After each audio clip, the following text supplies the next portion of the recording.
Hello and a warm welcome to the TNC podcast. Nobody knows what day of the week it is. The Easter weekend, I think, is just about behind us. It has been frantic with football.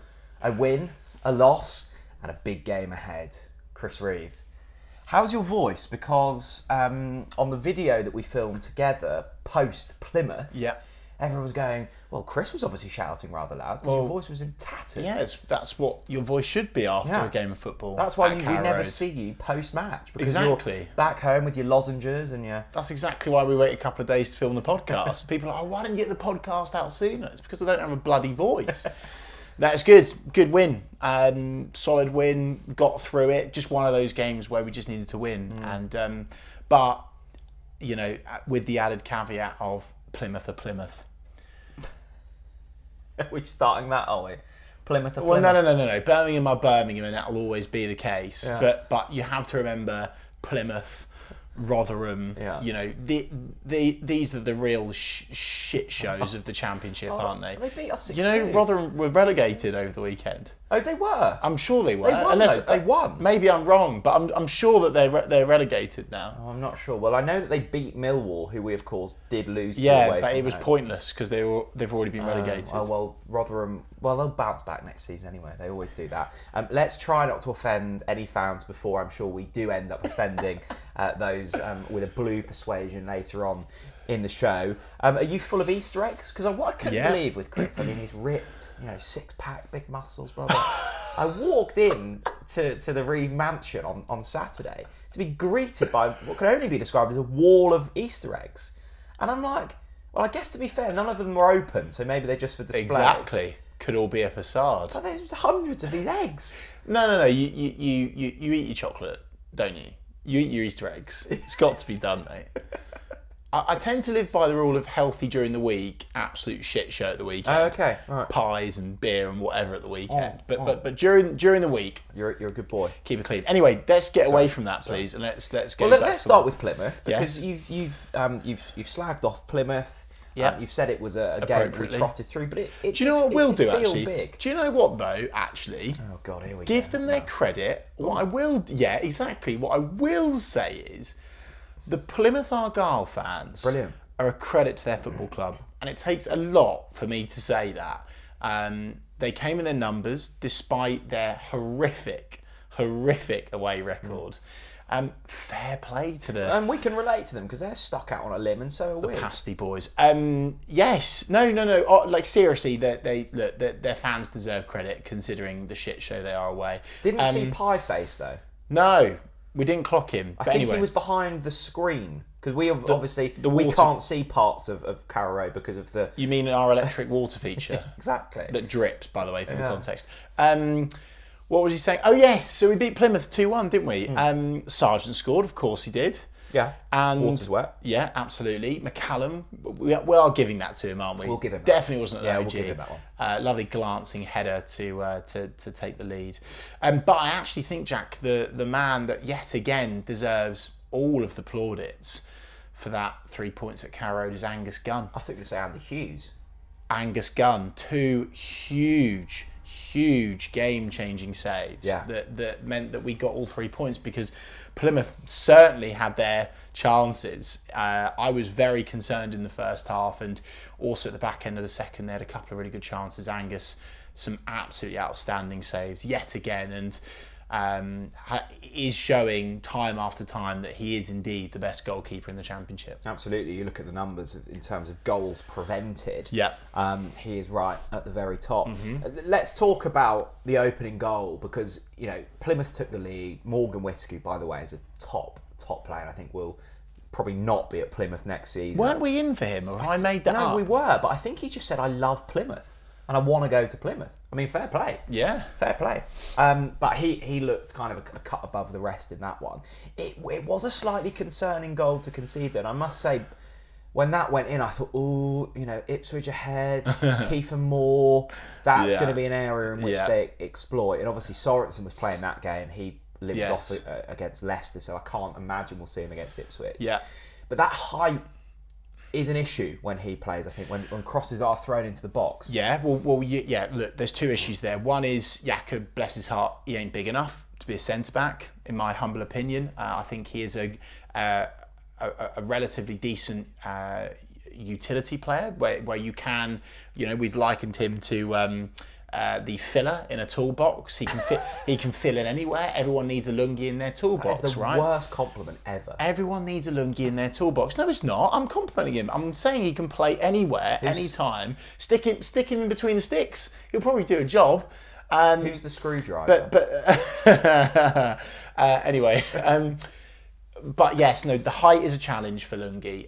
The other problem that has been presented to us time after time after time after time after time after time this season is what, Jack? Not stopping the cross. Correct. We don't stop crosses. And that's of the fault of not necessarily the defenders, but actually the midfielders. And actually we saw that against Leicester as well. There was a cross, I think it was Borja didn't get out quick enough to stop that cross.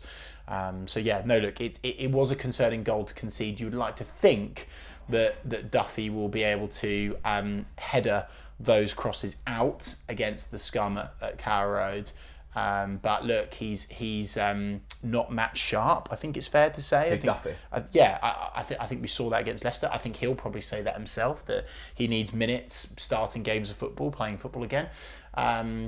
But no, I think he'll be okay. The only flip side to that, of course, by the way, will control me. But thinking about that Ipswich game, you've got to breathe. Kiefer Moore being out means maybe they'll play it on the floor, and therefore, are we going to get done for pace? Yes is the answer.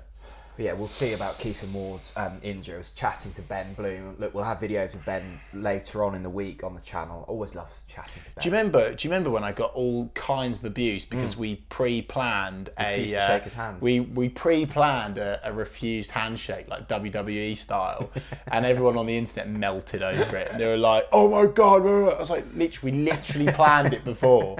It's just a bit of rivalry banter." Big up to Benjamin Bloom. Great guy. Turned up to my house with a case of beer, I think, as well. He? Yeah, I'm sure he did. So yeah, fair play. Yeah. Fair play. Ben will be on the channel later on in the week, and I must say, if we thought that we were the nervous ones, Ipswich fans very nervous as well. I don't know why. Because they've got something to lose. Something to lose. We'll get onto that shortly. Plymouth win. Yeah. Good. Yes. Must win. Yeah. Good to return after the international break. Carrow Road record remains with a win intact. So you're going to Leicester. Yeah. Leicester faltering. They just lost on Monday against Bristol City. Yeah. Bristol City. And you go, oh, this is the chance. This is the chance to statement win. Yeah. Teams around us dropping points. Yes, indeed. And Norwich take the lead. Yeah. And suddenly you're thinking, cricket score? Hello. Enzo Maresca sacking? Hello. Not sure I was thinking that. I was thinking 3, 4, maybe 5. Okay. Wasn't to be. No. It's kind of like, Jack, when you get the Norwich City calendar out and you're really optimistic. You think, well, what will the next month be? Well, I assume April. What will April bring? Near the end of the season, and Easter weekend. And then you turn the page in the calendar and it's Adam Forshaw. Great to see him. That was what that Leicester game did to me. I had hope. It was going to be a quality player. One of the mainstays on the front of the April calendar. And no, it's Adam Forshaw. Look, it was a really well worked, and we do need to praise the set piece thing, the set piece specialist. Well, that's 3 in 2 games. Yeah, and it's been said that Andy Hughes is behind that. Fair play. I joked on social media it was the Alan Russell legacy because of course he was infamously credited for all of the set pieces. I hope for a he's while. well, Alan Russell. Not heard much about him recently. God knows what he's up to. He managed us. But fair play. Yeah. On the history list of Norwich City managers, is Alan Russell. Anyway, what's my point? Sorry, just to interject one more thing and then I'll let you talk. I'm doing you today. I'm just interrupting you. Come on then. Pointless answers for Norwich City managers. Yeah. Alan Russell will be the pointless answer. Yes, agreed. Set piece specialists, we're right up there now. I believe we're up there with Cardiff as the team that has scored the most set pieces in the league. And that's nice because we've always been crap at corners. And one of the things that I will never, ever, ever tolerate is anyone saying it's acceptable to not get it over the first man. It absolutely, but let's go to our listeners and viewers on this. What are the things at the football that boil your piss. Mine is when we don't get it over the first man. It absolutely doesn't matter. They train all week, Jack. They can't even get it over the bloody first man. And there's some football hipsters out there that are like, oh no, you don't need to get it over the first man. You bloody do! Except from when you're set piece specialists and you create a space in the box. Ben Gibson did it brilliantly against Leicester. Yeah, well, right. Absolute blatant push, but loved it from you, Gibbo. Well, it was more of a hug. Yeah, and fine, that's Norwich, isn't it? You know, we're lovers, not fighters. And then create that space for Sarah, sublime, brilliant. Yeah, no, great goal. Anyway, that was my rambling So at about that set point, pieces.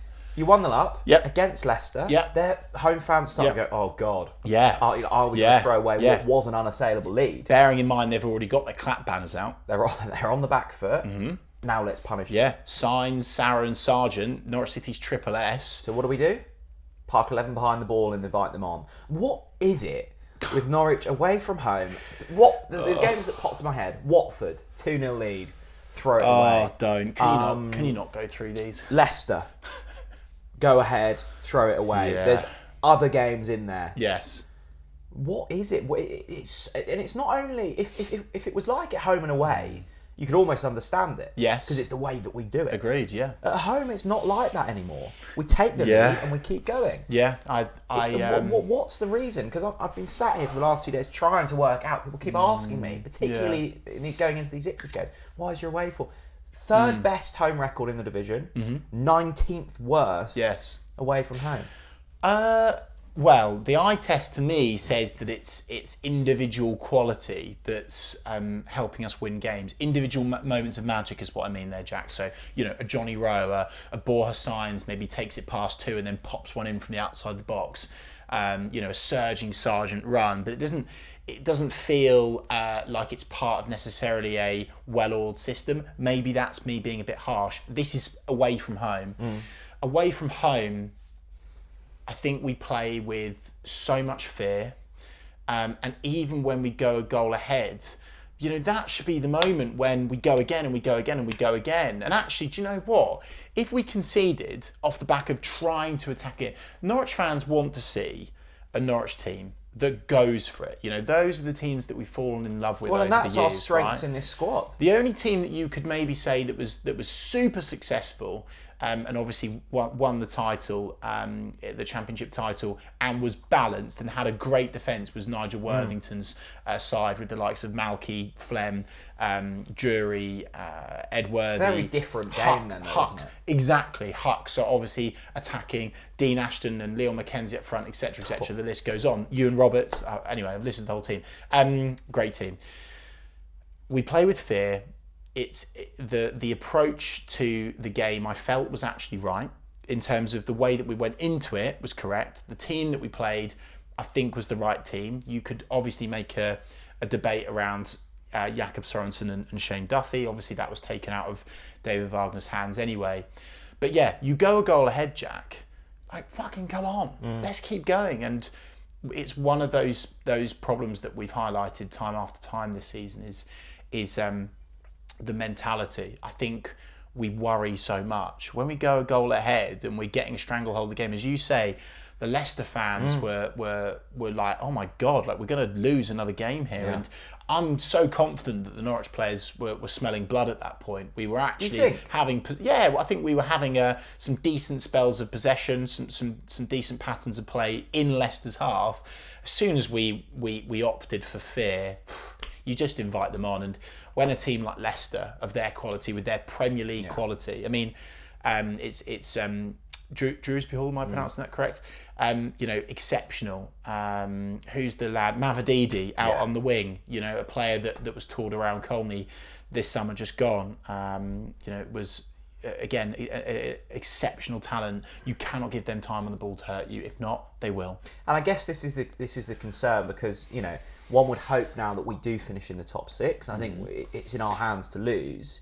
Would you fancy us in a second leg in the semi-final away to a Carlos Corberán West Brom, away to a Russell Martin Southampton? You think we could go to one of those and win a game based on our away form this season? Against your example of West Brom, or Southampton, or in Ipswich maybe. I think I I think away from home we wouldn't beat Southampton. We wouldn't beat South Africa. Sorry, I'm thinking of the hardest geezer.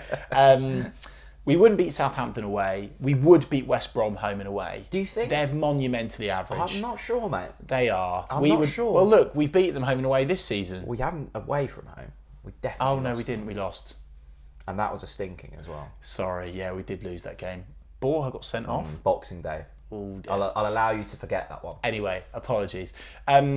What's your point? What was your point? Like, would you fancy us in a big moment? I think Away from home. At Carrow Road, we could beat anyone. No, I'm a nervous wreck away from home. Yeah, I mean, and that's the concern, right? Yeah, and because we're not a team that would, batter a team at home, apart from an absolute shit heap like Rotherham. Well, you spoke about it earlier on in the show, Chris. It's all well and good beating your Rotherhams and your Stokes and your Plymouths. Yes. It does feel as if against the Leicester, against the West Brom away from home, against the Southampton, we have been tactically outclassed on every one of those occasions. And we've almost been bailed out in the times we have or something by individual quality. Yeah, I agree. And I think, some people might think that's harsh, but I think I would agree with you on Jack. I think that we have been outclassed. Leeds away, another one where you could say the same. I know that the quality difference there is ridiculous. But no, that is who we are. That's what we've been. That is the team that we are this season. It's frustrating. Well, look, results around us went our way. Forgive me. I was about to say something, which was, forget the Leicester loss. In terms of the playoff, I know we're all thinking about Ipswich, and we are going to talk about that now. But forget the Leicester loss, because fortunately results went our way. Well, Liam Kitchen of Coventry decided to turn into a striker into his own net. Cheers. So that was great. He was the one actually who was giving a bit of jip to the Barkley. So every time I see him make a mistake, I have a little joy inside of me. I love that from you. I think did he get sent off against us or score an own goal? Something like that. Coventry lost. Hull lost. Mm-hmm. I thought they were going to be the team to chase. Yeah, I know you did. Another thing you said that was incorrect. They're not doing great. I think Preston. Were Preston ever in it? I'm not so sure. So Norwich still very much in the driving seat for sixth. Yes. Ipswich on Saturday. Let's talk about it. Do we have to? We do. Can we just do this as a short podcast? This is look. Let's start with a positive. Go on. Coming into this game, I feel a hell of a lot more confident than I did when we were playing at Portman Road. I mean, I agree. Think back to then, mate. We were a state going to that game against Portslade Road. I found that hilarious that they couldn't beat us at Portslade Road on their big cup final. They couldn't beat us at Portslade Road. I mean, we were a state, weren't we? And actually, you are right that that then should give you confidence. Our home form is very good. We've got a current winning / undefeated run at Carrow still intact. So that's a positive. Another positive is Ipswich have lost a few more away. They do look like a slightly weaker side away from home. And of course, it's a huge occasion and it's Derby Day and anything can happen. This is a huge opportunity for, I'll do maybe a bit of a rally cry for the players later on, but, this is a huge opportunity for those Norwich players to really knock the stuffing out of Ipswich. It could be absolutely massive. What adds pressure though, Chris, is when we played them at Portman Road, it almost felt like there was nothing to lose. Certainly personally, I'd almost gone, well, the unbeaten run comes to an end here. And I'd almost accepted that. Yeah, me too. And then Johnny Rowe pops up and scores two. And does Johnny Rowe. Bloody hell. And also, Ipswich were riding a wave, but they probably thought that, they might drop off a little bit and they were probably going to accept the top six at that point. Now, automatic's very much on for them. We were going, well, the season's kind of over already. It wasn't to be that way. This time, for both sides, there's something huge on it. And it's the first derby in a long, long while where both teams are competing at the top of the championship. Correct. If you think back to the last, we were thinking about when was the last time we played at Carrow Road? Well, it was when we beat them 3-0. Yeah, we correct. were top or second. Yeah, they were bottom. Yeah, that was a laugh, wasn't it? We're going up. But that feels like an absolute age ago. That was so good, by the way. I loved that. Yeah, no, that was 2019. Yeah, right? 10th of February 2019, 3-0 at home. Yeah, and then the home game before that was the Timmy Close 2018 1-1. Might we see a similar result on Saturday? Luke Chambers. So, things have changed, and Ipswich are, riding a wave, and that I think there will be similarities. I suspect that Sky will go down the whole, Ipswich are on their Daniel Farker 2018-19 kind of wave of late goals. Oh, no, I wouldn't say they're not as good as us in 2018-19. You don't think? No, they're not. We cruised it in 2018-19. I know, but in terms of the competition around them this season, Leicester, Southampton, Leeds, we had Premier no League, competition cash. because we were so good. Well, you have to say though, Chris, you have to say they are going well. I mean, that Southampton game was just the epitome of them this season. Do you know what I would say? There's a really interesting discussion to be had around the Ipswich are lucky thing, right? Because I would stomp on that. And it takes a lot for me to say this, obviously, and I hate the fact I'm saying it. Feeling okay. You create your own luck in life. You create your own luck on the football pitch. And don't get me wrong, of course, they've been lucky in the sense of, balls have fallen for them, ricocheted them in the box, goals off the post, off the crossbar, deflected goals off shins of defenders. But that's because, Jack, of their mentality. That's because of the way that they approach games. It's because of their never say die attitude. It's because of the fact that they are, like we were under Paul Lambert, they were League One players. These boys are League One players, and they're proving a point. And that's why they get so many late goals. So I think any Norwich fan that says Ipswich are lucky, actually, I don't think that's fair. Well, short memories of the way that we've got about you create your own luck based upon the way that you approach games, and that is where I am envious, and it really fucking hurts me to say that. I think McKenna is a really good coach, and I think that he's proven this season that he wasn't a one season wonder in League One. And obviously from a Norwich City perspective, I just hope that they somehow fuck it up against us at Carrow Road on Saturday, because they're a very well-oiled machine. And where I think Ipswich can and will hurt us is in the transitions between the midfield and the forward lines. They're so fast. They're so fast to break forwards, and that's an issue for Norwich with our slower centre backs. It's probably fair to say. So that's where I do worry. They've got some quick players, full stop. So have we, but they're much quicker in the transition than we are. We're quite, I think, slow in our build-up. Not as slow as a Daniel Farker build-up. David Wagner does like to have a slightly faster, more direct build-up, but no, I think Ipswich could hurt us in that way. I think that was the amazing thing with them on Monday against Southampton. Southampton go ahead, and yet their Ipswich's game plan never once changed. It was, we will throw men forwards. Even when Ipswich took the lead, and then within a minute later, Southampton conceded, it was because Leif Davis is halfway up. He's a good player, by the way. Halfway up the pitch, and you're going like, if you're trying to defend against this.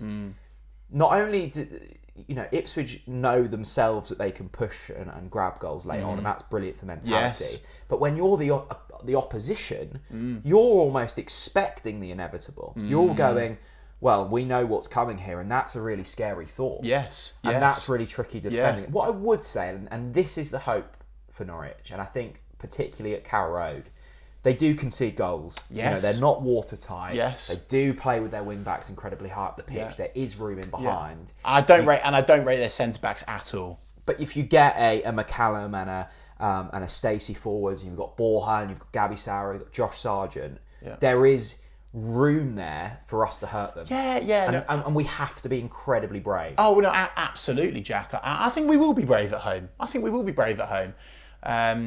I do. I hope.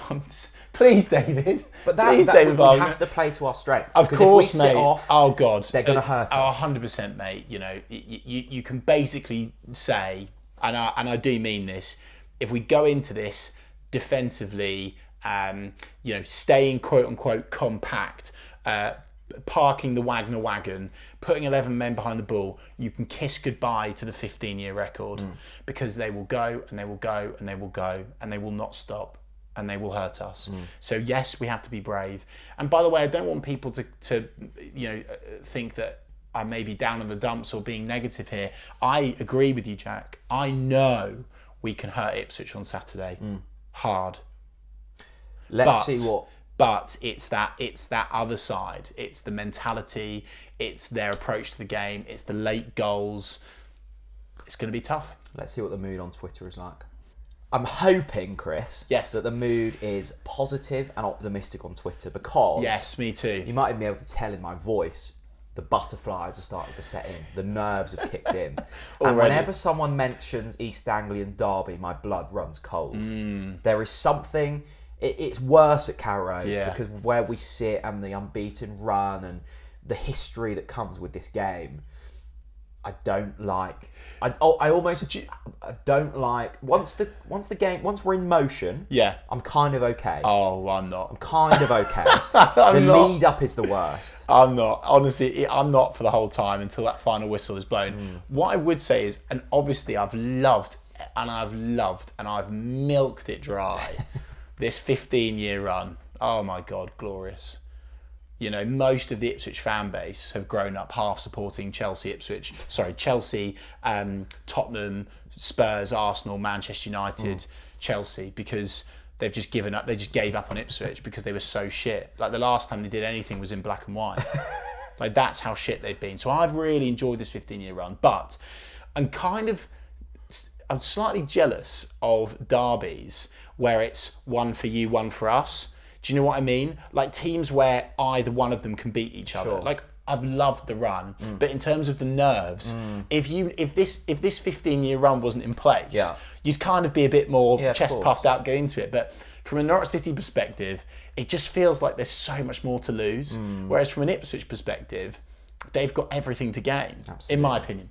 Let's go to Twitter. We'll start with Run Cycle Cake, one of my favourite usernames to pronounce. He says, I can see similar comments, but I'll echo them.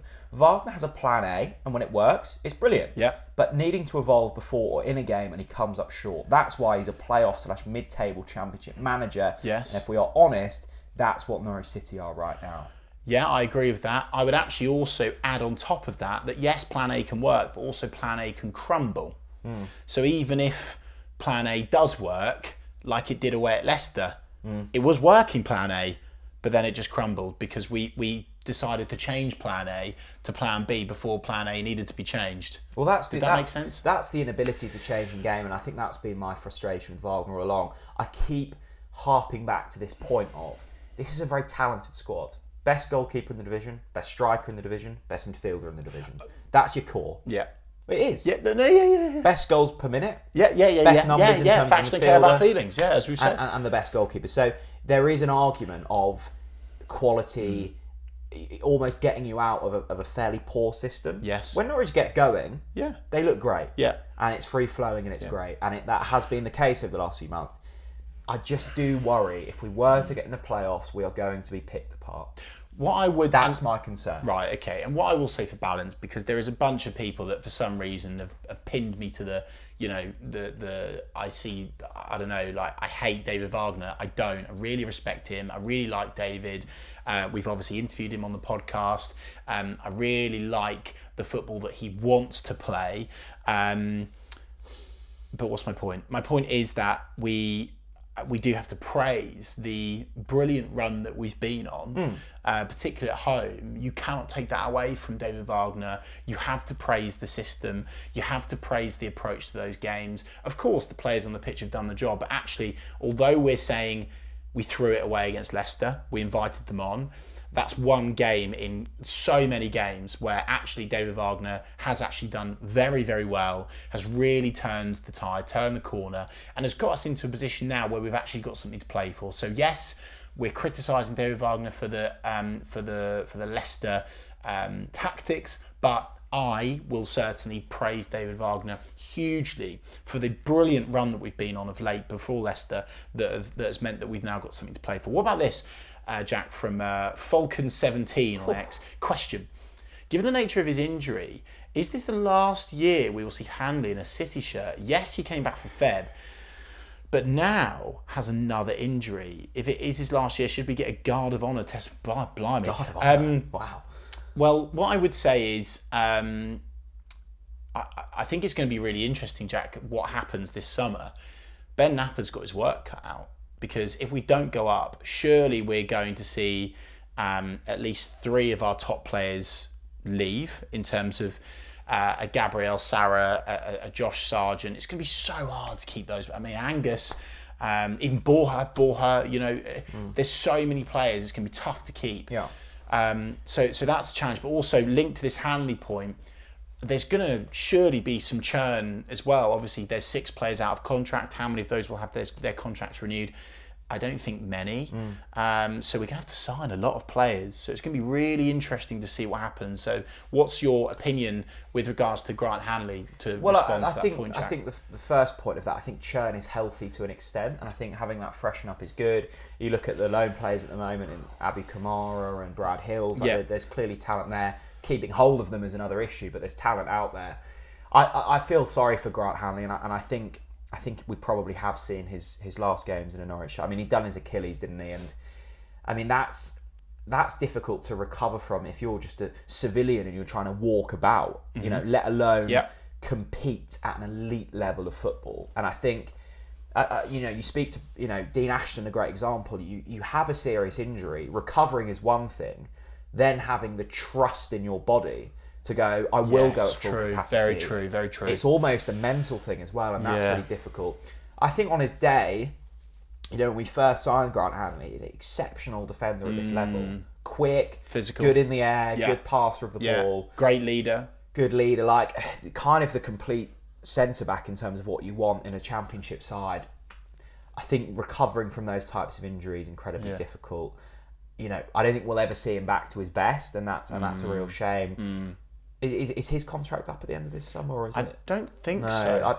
I would be very surprised if you see him back on a consistent basis. Maybe it is up. We'll need to check that. Let us know in the comments. Here's a good one for you. Go on. Bit of a conundrum. Go on then. From Luke Patterson. He says, he didn't say Chris, but I will say for Chris because his question's for you. Okay, go on. What would you rather, Chris? Ipswich go up automatically, or lose to them in the playoffs, but they then go on to lose in the final and remain in the championship?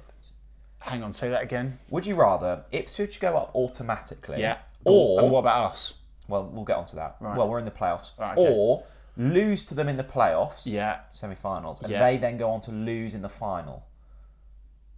So would you rather them go up automatically and us have a chance of progressing through the playoffs, or they finish third, we finish sixth, we lose to them in the semis, and then they go on to lose in the we've final? not been mentioned in that conundrum, have we? Yeah, But I don't want it. I don't don't want Ipswich to go up at any cost. Well, this was the thing, And even to respond to that, if we lost to them in the semi-final and then they fucked it up in the final, yes, I'll take that. You would rather that than go up automatically? 100%. I don't want Ipswich in the Premier League. I was saying to Ben, and I could hear you in the back of my head. Did you? Shouting at me. Did you? You got a bit of Reeve red mist. This is what I said, and hear me out. Go on. Hear me out. I said I would rather Ipswich go up automatically to avoid them. Stay with me. To avoid them in the playoffs, because I think we would have a better chance. So you want them to progress as a football club whilst we stagnate in the Championship? No, because my hope is that we both go up. Imagine us both in the Premier League, a Premier League East Anglian Derby.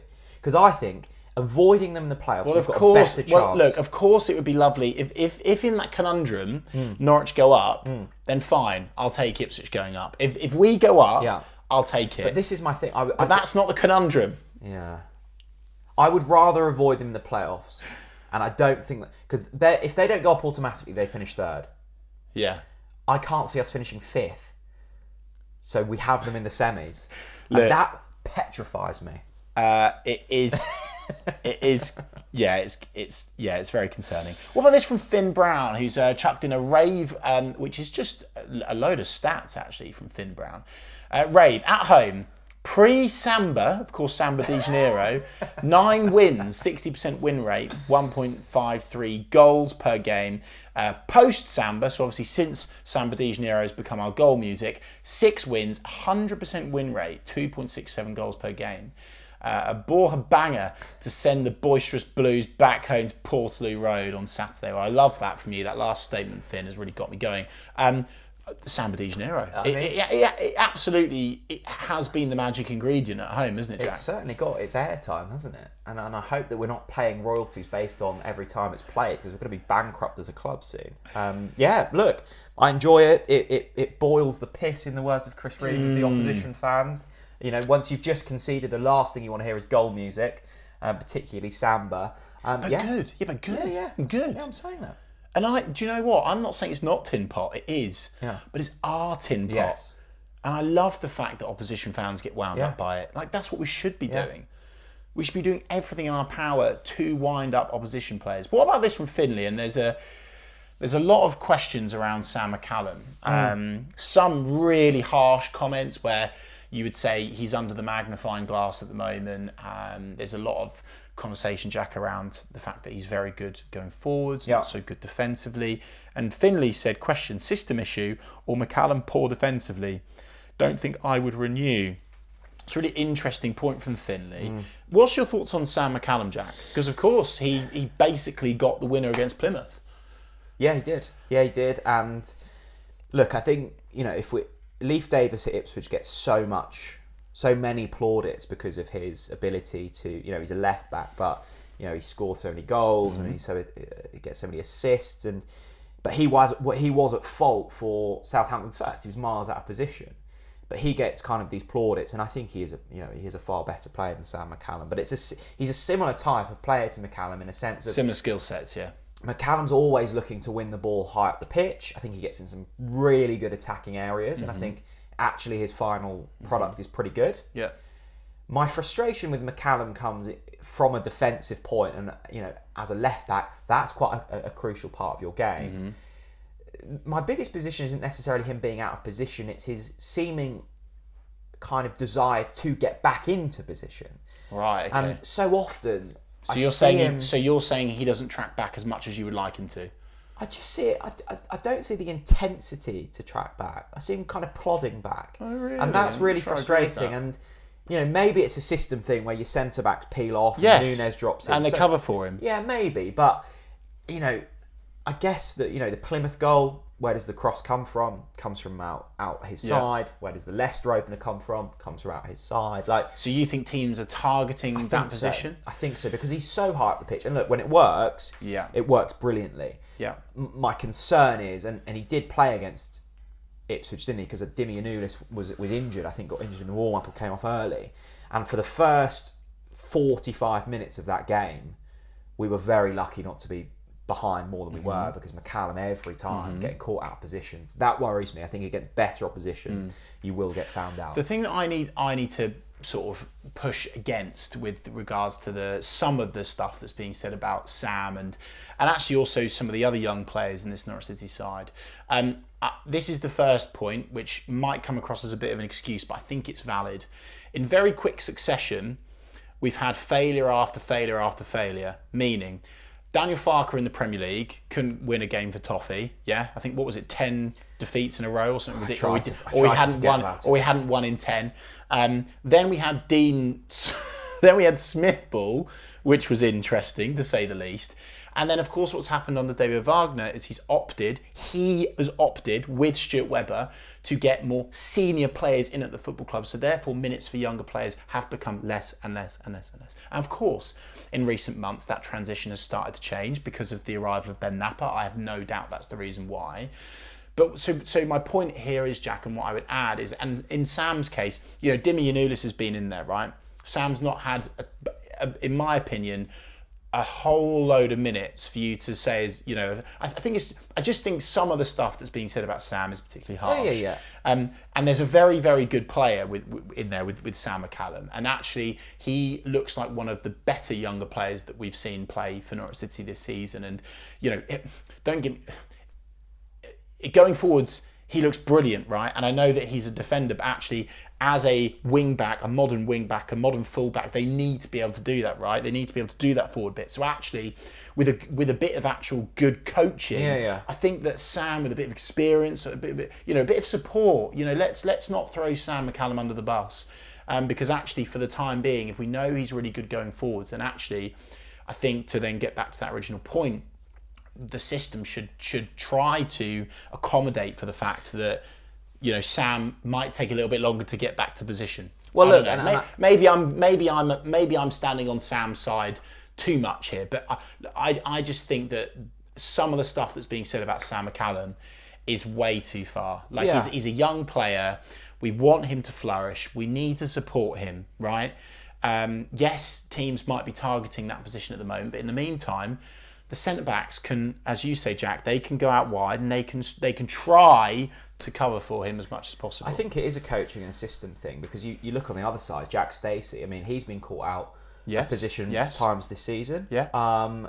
Wagner said on this very podcast when he came in, one of the big philosophies of his football is width. Yes. Trying to get your wing backs up high. And it is the way that modern teams play. And let's throw something else in. At the moment, we haven't got any fucking wingers. We haven't got an El Hernandez. Yeah. We haven't got Johnny Rowe. Yeah. Don't get me wrong, Farsi's coming on as a substitute, but we're not playing with out and out wingers, in my humble opinion, right?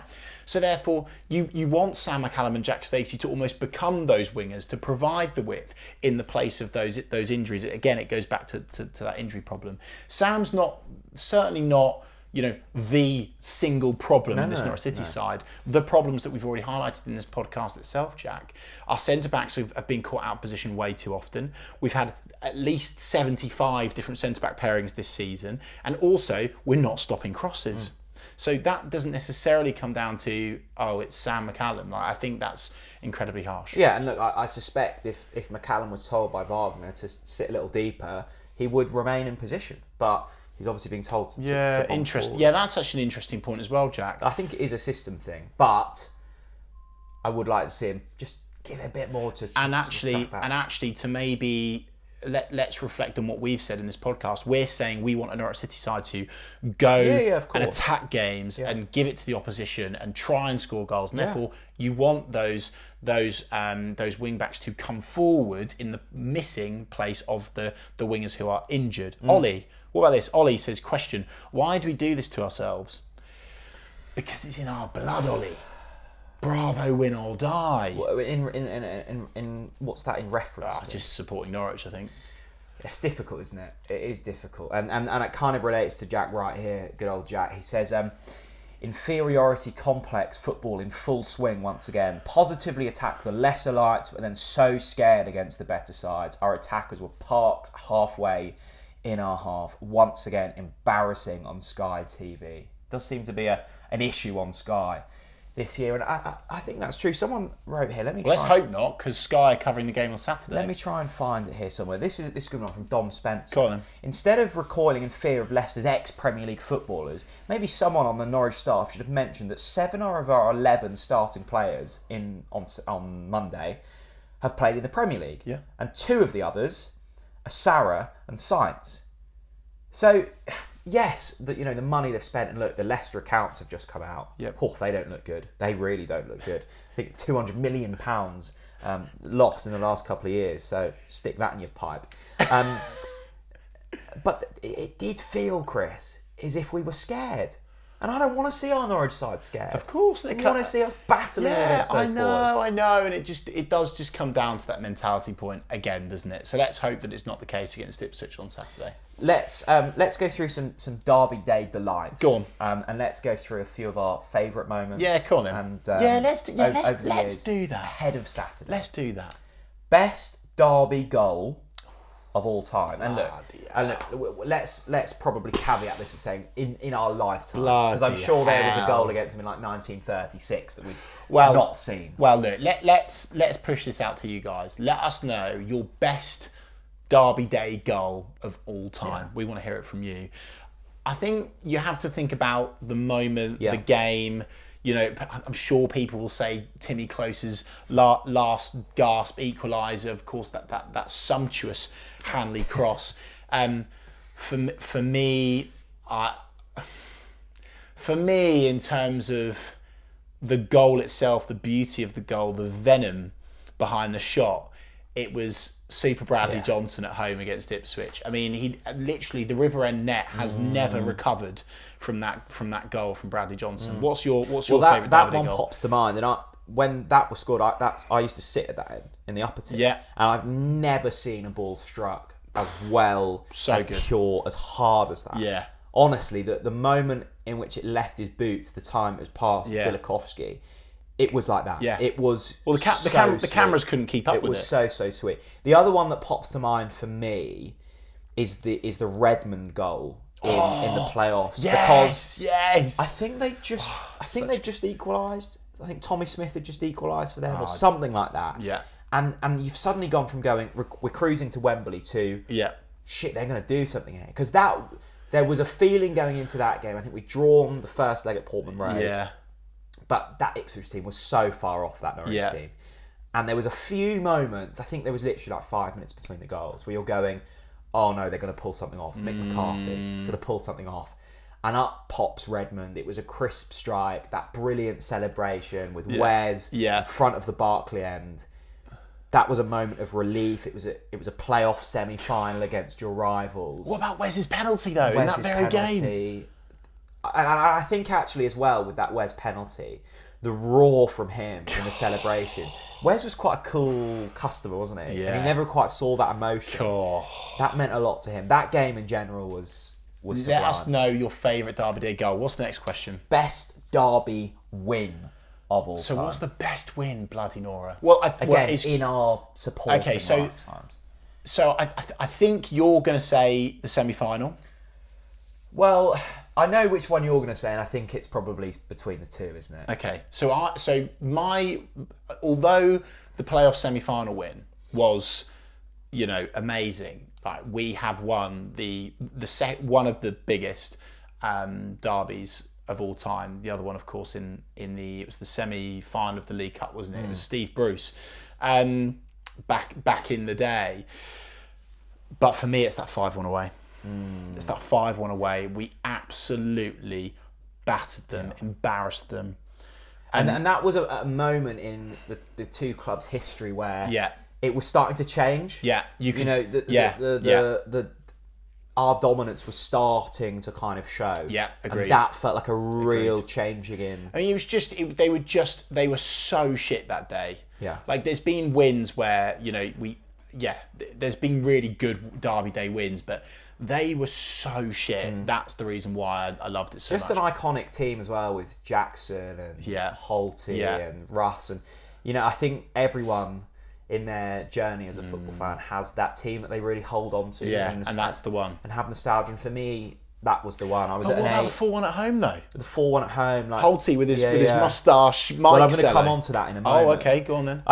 I'll let you have that. For me, I think the other one is the semi-final win. Okay. I mean, it just in terms of importance, and that season was magical for so many different reasons. We were Alex Neil, and we didn't really know what to expect, but so much quality in there and a great moment. So again, let us know. Let us know your answers to these questions. The reason I'm going to come on to Holty, best Derby celebration of all time. So, I think for me, it's got to be Holty. I mean, Holty with the mic was twisting so himself good. Up in the cables. But then also, again, like Bradley Johnson, Kung Fu kicking the corner flag after that goal was epic. What about Maddison at Portaloo Road shushing the Scummers? That was superb. Great goal as well. Yeah, I enjoyed that. That was a good cello. Or what about that he didn't score the goal, but what about... I know where you're going here. Do you? Where am I going? The cross. The Hanley? Marco Stiepermann. Oh, yes. Marco Stiepermann giving it to the Ipswich fans at Carrow Road. That was good. That's a niche I think did Hanley give it a bit of that as well, didn't he? For the cross.